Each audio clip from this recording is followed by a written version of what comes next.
नदी के किनारे खेतों में शराब के संदिग्ध ठिकानों पर पुलिस का छापा जारी है। ऑपरेशन क्लीन के तहत अब पुलिस घूम घूम कर उन शराब की भट्टियों को अपना निशाना बना रही है जहां जहरीली शराब बनाई जा रही है।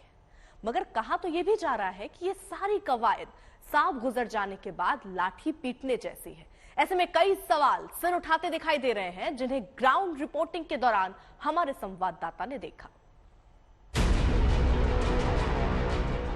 अभी भी यहाँ पर शराब माफिया एक्टिव है।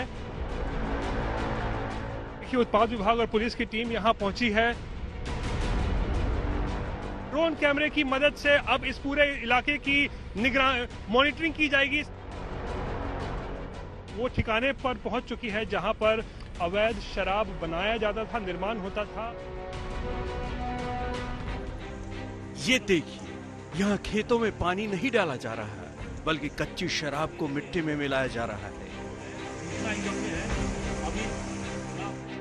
अब इसे देखिए, खेतों में बनी ये भट्टी सरकारी हथौड़े के निशाने पर जैसे ही आई, मटिया मेट हो गई।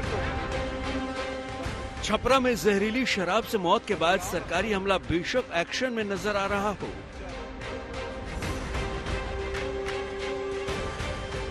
जगह जगह से कच्ची शराब की पक्की भट्टियों को तोड़ने की तस्वीरें भी सामने आ रही हों।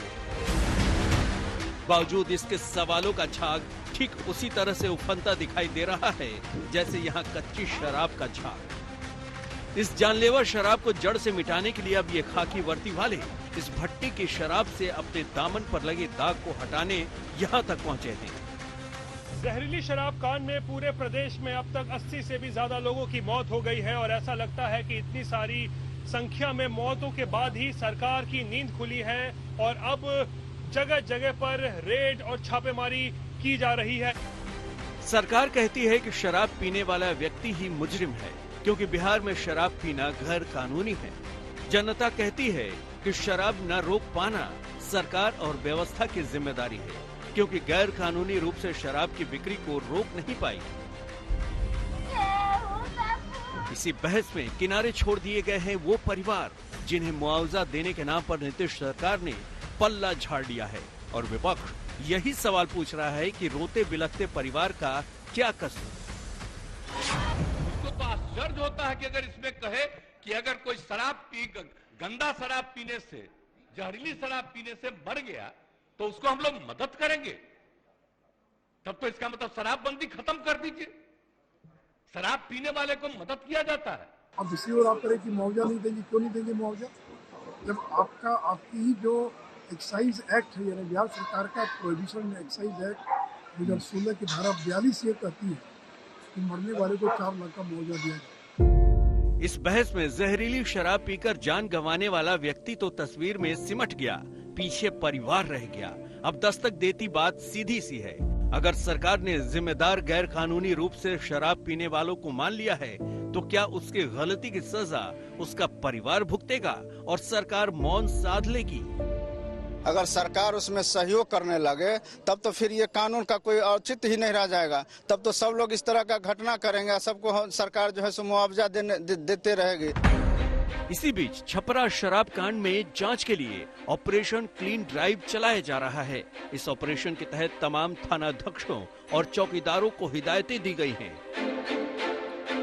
डोर टू डोर सर्वे करके जो शराब बरामद की गई उसे बर्बाद किया जा रहा है। इसके अलावा मुहिम चलाकर 26 भट्टियों को ध्वस्त कर दिया गया। लेकिन बिहार में अब तक जो 82 से ज्यादा लोगों की मौत का आंकड़ा है, उनके घर के बच्चों को यूं ही रोता छोड़ना तय कर लिया गया है। बिहार का शराब बंदी कानून ये जरूर कहता है कि अगर किसी ने शराब पी तो उसे पहली बार में 5000 तक जुर्माना और 30 दिन तक जेल भेजने का नियम है। दूसरी बार पकड़े जाने पर 1 साल तक की जेल का प्रावधान है। लेकिन शराबबंदी के बिहार में शराब पीने पर कोई मौत की सजा तो नहीं लिखी थी ना। फिर इस पर उन्हीं को जिम्मेदार क्यों ठहराकर बचा जाता है कि जो लोग जहरीली शराब पीकर मर चुके हैं? तो क्या सरकार ने मान लिया है कि गलती इन बच्चों की है? अगर इनके घर के व्यक्ति ने जहरीली शराब पी है तो इन बच्चों को उसकी सजा दी जाएगी। क्या इन बच्चों ने जहरीली शराब पीने के लिए अपने पिता को उकसाया था, या फिर यही बच्चे बिहार में बिकती जहरीली शराब की भट्टी को बंद कराने जाते?